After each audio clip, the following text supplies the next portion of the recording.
उपमुख्यमंत्री सुनेत्रा पवार यांनी पीडित कुटुंबाची भेट घेतली आहे। पीडित चिमुकलीच्या कुटुंबाचं उपमुख्यमंत्री सुनेत्रा पवारांनी सांत्वन केलं। नसरापुरात जाऊन सुनेत्रा पवार यांनी कुटुंबियांची भेट घेतलेली आहे आणि या नराधमावर कठोर कारवाई केली जाईल असं आश्वासन देखील यावेळी उपमुख्यमंत्री सुनेत्रा पवार यांच्याकडून कुटुंबियांना देण्यात आलेलं आहे।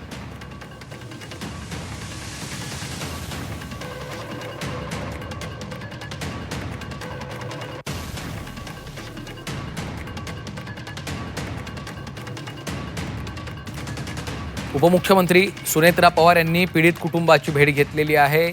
सुनेत्रा पवारांनी पीडित कुटुंबांचं सांत्वन देखील केलेलं आहे। इतकंच नाही तर नराधम आरोपीवर कठोर कारवाई केली जाईल असं आश्वासन देखील, असा शब्द देखील सुनेत्रा पवारांनी या पीडित कुटुंबाला दिलेला आहे। या कुटुंबाचं सांत्वन करण्याचा प्रयत्न उपमुख्यमंत्री सुनेत्रा पवार यांनी केलेला आहे। त्यांच्या घरी जाऊन त्यांनी पीडित कुटुंबाची भेट घेतलेली आहे आणि त्यांच्या कुटुंबियांसोबत संवाद साधला, त्यांना धीर देण्याचा प्रयत्न केला, त्यांचं सांत्वन देखील केल्याचं आपल्याला पाहायला मिळतंय आणि या नराधम आरोपीला कठोर शासन केलं जाईल, त्याच्यावर कडक कारवाई केली जाईल असं देखील आश्वासन सुनेत्रा पवारांनी दिलं आहे।